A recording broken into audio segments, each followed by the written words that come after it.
ஸ்ரீ குருப்யோ நமக. கொடுங்கோளூர் வரலாற்று பெருமை வாய்ந்த நகரம். முந்தைய காலத்துல மகோதை அல்லது மகோதயபுரம் என்று இந்த ஊர் வழங்கப்பட்டு வந்தது. சேரர் குலம் தழைக்க அவதரித்தவர்தான் களற்றிற்றறிவார் என்ற நாயன்மார். பெருமாக்கோதை என்ற பெயரோட இவர் விளங்கி வந்தார்.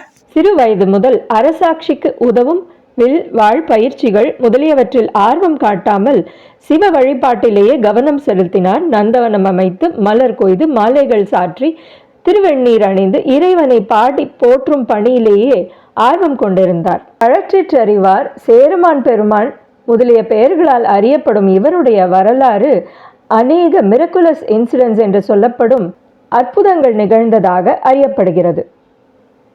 சேரகுலத்து அரசரான செங்குர் பொறையன் அரச வாழ்வை துறக்கிறார்.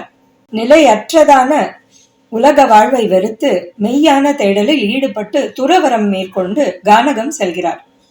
மந்திரிகளுடைய விண்ணப்பத்தின் பேர்ல இளவரசரான பெருமாக்கோதையார் அரச வாழ்வால் தமக்கு ஊறு விளையுமோ என்று முதல்ல தயங்கினாலும் பின்னர் இதுவே சிவபெருமானுடைய ஆணை என்று ஏற்று சேர அரியணையை அலங்கரித்து சேரமான் பெருமான் என்ற பெயரோட சிறப்பாக ஆட்சி செஞ்சுட்டு வரார்.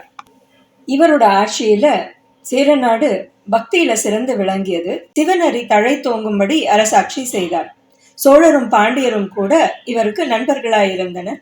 பல தேசத்து சிற்றரசர்கள் மதிப்பும் மரியாதையும் இவர் பேர்ல கொண்டு கப்பம் கட்டி வந்தனர். இவருடைய பக்திக்கு எடுத்துக்காட்டாக பல சம்பவங்களை சொல்லலாம். ஒரு சமயம் இவர் உலா வந்து கொண்டிருந்த நேரத்துல வண்ணானூருவனுடைய உடம்புல வேர்வையுடன் கலந்து படிந்திருந்த உவர் மண் வந்து வெளுத்திருக்கு.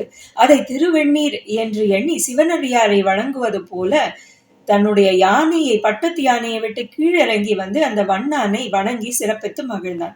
இப்படிப்பட்ட ஒரு சிறந்த சிவ பேரருளாளரை அரசனாக பெற்றமைக்கு மக்களும் சிவபக்தர்களும் அமைச்சர்களும் பெருமகிழ்ச்சி கொண்டிருந்தனர். களற்றிற்றறிவாருடைய பற்றற்ற தன்மையை விளக்கிற இன்னொரு சம்பவம் பாணபத்ரர் என்ற புலவர் மூலமா நிகழ்கிறது. இறைவன் பாணபத்ரர் என்ற புலவர் கனவுல தோன்றி சேரமான் பெருமானிடம் தன்னை அறிமுகம் செய்து கொண்டு அவருக்கு வேண்டிய பொருள் உதவியை பெற்றுக்கொள்ளும்படி இறைவன் கனவில் தோன்றி அருள் புரிகிறார்.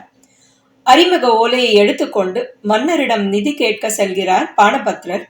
இறைவன் தன்னை பணித்த கருணைதான் என்ன என்று பரவசமடைந்த சேரமான் பெருமான் நவநிதியும் யானையும் குதிரையும் தன் பொருள் அனைத்தையும் மூட்டை மூட்டையாக கட்டி யானையிலும் குதிரையிலும் வாகனங்களிலும் பெருவாரியாக தர முற்பட மன்னருடைய கொடை தன்மையை வாழ்த்தி தனக்கு தேவையானவற்றை மட்டும் எடுத்து செல்கிறார் பாணபத்ரர். ஈசன் மேல் கொண்ட பக்தி மற்றும் அன்பு சிறந்தது என்ற எண்ணத்துடன் செல்வத்தின் மீது அவர் கொள்ளாத அபிமானத்தை இந்த நிகழ்வு எடுத்துரைக்கிறது. நாள் தவறாமல் சிறப்பாக பூஜை செய்து வருவது பெருமாக்கோதையாரின் வழக்கம். தினமும் தூபதீபம், சந்தனம், திருநீர் அளித்து அமுது படைத்து சிவனடியார்களுக்கு அமுது படைத்து சிறந்த முறையில் பூஜை செய்யப்பட்டு வந்தது. அந்த பக்தியில மெய் மறந்த சிவனார் அன்றாடம் நாயன்மார் பூஜை முடியும் தருணம் சிவனார் தனது கால் சிலம்பொலி ஓசையை எழுப்பி அதனை அரசர் கேட்டு மகிழுமாறு அருளுவார்.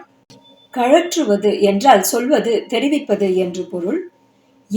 எவரும் அல்லது யாதொன்றும் சொல்வதை அல்லது தெரிவிப்பதை அறியும் திறமை ஈசன் அருளால இவருக்கு கைவரப்பட்டிருப்பதால களற்றிற்று அறிவார் என்று அறியப்பட்டு பெருமைப்படுத்தப்படுகிறார். யாருக்கும் கேட்க அரிதான சிவனாருடைய கார் சிலம்பின் ஒலியெல்லாம் அறியும் திறன் பெற்றிருந்தார் என்பதாலேயும் களற்றிற்றறிவார் என்று அறியப்பட்டு பெருமைப்படுத்தப்படுகிறார். இறைவனுக்கும் பக்தனுக்குமான இப்படிப்பட்ட ஒரு அற்புதமான உறவு நிகழ்ந்து கொண்டிருந்த வேளையில ஒரு நாள் வழக்கம் போல் பூஜை முடிந்த பின் சிவனாருடைய கால் சிலம்போலி கேட்காமல் இருந்தது. துடித்துடித்து போகிறார் நாயன்மார். மிகவும் துன்பப்பட்டு தான் என்ன பிழை செய்தோம் என்று யோசித்து பிழையை பொறுத்தருள வேண்டி இறைவனிடம் இறைஞ்சுகிறார். சிறந்த பூஜையால சிவனை மகிழ வைக்காத வாழ்வு தமக்கு வேண்டாம் என்று உயிரை மாய்த்து கொள்ள முனைகிறார். உடனேயே சிவனார் அதிவேகமாக சிலம்பொலியை தொடர்ந்து ஒலிக்க செய்து நாயன்மாரை தடுத்தாட்கொள்கிறார். சுந்தரர் என்ற தனது தோழரின் இனிய தேன் தமிழ் பாடல்களில தம்மை ஒரு கணம் மறந்து விட்டதாக இறைவன் உரைக்கிறார். சுந்தரமூர்த்தி நாயன்மாருடைய பாடல் இனிமையில தன்னையே மறந்தாரா சிவபெருமான்? இப்படிப்பட்ட பக்தரை தான் இதுவரை காணவில்லையே என்று பேராவல் கொண்டார் களற்றிற்றறிவார். அரசாட்சியை அமைச்சர்களிடம் ஒப்படைத்துவிட்டு சுந்தரரை இக்ஷணமே காண வேண்டும் என்று புறப்பட்டு விடுகிறார். வழியில பல சிவஸ்தலங்கள் தரிசித்து பாக்கள் இயற்றினார். சுந்தரரை திருவாரூர கண்டூர் மகிழ்ந்து இருவரும் பெரும் அன்பில் கட்டுண்டிருந்தனர். இறைவனை பாடி பக்தி செய்வதில் இருவருமே சுந்தரமூர்த்தி நாயன்மாரும் களற்றிற்றறிவார் நாயன்மாரும் மகிழ்ந்திருந்தனர். இருவருக்குமான நட்பு இணைப்பிரியாத பந்தமாக வலுப்பெற்றிருந்தது. சுந்தரரும் சேலமானும் பல சோழ பாண்டிய சிவத்தலங்களுக்கு சேர்ந்து தரிசித்து பாடல்கள் இயற்றி துதித்தனர்.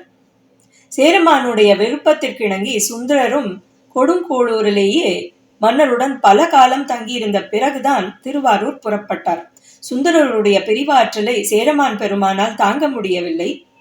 போகாதிருக்கும்படி தடுத்தும் சுந்தரர் கேளவில்லை. சுந்தரரை என்றும் மறவாத சிந்தையினராகவே பெருமாக்கோதையார் சுந்தரரின் ஆணைப்படி கொடுங்கோளூரை சிறந்த முறையில் தொடர்ந்து ஆட்சி புரிந்தார். பல காலத்துக்கு பிறகு சுந்தரர் திருக்கைலாயம் செல்ல வேண்டிய வேளை வந்தது. சிவபெருமானுடைய அருளால சிவனார் அனுப்பிய வெள்ளை யானை மேல ஆகாய வழியாக சுந்தரர் புறப்படுவதை சேரமான் பெருமாள் அறிந்தார். சுந்தரருடைய பிரிவாற்றாமை தாங்க முடியாது என்று உணர்ந்தவர் தாமும் தம்முடைய குதிரையின் செவியில 5 எழுத்து மந்திரத்தை உச்சரித்து ஆகாய மார்க்கமாகவே சுந்தரரை தொடர்ந்து சென்றதாக ஒரு சாரார் கருத்து தெரிவிக்கின்றனர். பார்த்து கொண்டிருக்கும் பொழுதே தங்கள் கண்முன் ஆகாய வீதியில் அரசர் மறைந்ததை கண்ட படை வீரர்கள் துடித்து போகின்றனர். அரசருடைய பிரிவை தாங்க முடியாத சில படை வீரர்கள் உடனே உயிர் துறந்து அரசரை பின்தொடர்ந்து கைலாயம் சென்றனர் என்ற கருத்தும் உண்டு. கைலாயம் சென்ற சுந்தரர் சிவனை வணங்கி நிற்கிறார். அவர் பின்னேயே சென்ற சேரமானை கண்டு சிவனார், நான் அழையாதிருக்க நீ எங்கனம் வந்தாய் என்று கேட்கிறார். ஈசனிடம் கொண்ட அன்பை உரைத்து திருக்கைலாய ஞான உலா பாடினார் சேரமான் நாயனார். திருவுலாப்புரம் என்று இந்நூலை பெரிய புராணம் குறிப்பிடுகிறது. பாடலை கேட்டு அகமகிழ்ந்த எம்பெருமானார் சேரமான் நாயனாரை தமது கணங்களுக்கு தலைவராக்கினார். சேரமான் பெருமான், களற்றிற்றறிவார், பெருமாக்கோதை என்றெல்லாம் அறியப்படும் இந்த நாயன்மாருடைய குரு பூஜை ஆடி மாதம் சுவாதி நட்சத்திரத்தில் எல்லா சிவாலயங்களையும் சிறப்பாக கொண்டாடப்படுகிறது. நாயன்மாருடைய சிறந்த சிவபக்தி, இறைவனுடன் அவர் கொண்ட இணக்கமான நெருங்கிய உறவு இவற்றையெல்லாம் கேள்விப்பட்டு நாம் ஆச்சரியத்திலும் பக்தியிலும் அகமகிழ்ந்து நெகிழ்ந்து போகிறோம் இல்லையா? இத்தகைய நாயன்மார்களை நாமும் துதித்து வணங்கி நிற்போம். இறைவன் திருவடியை ஒவ்வொரு கணமும் நினைந்திருப்போம்.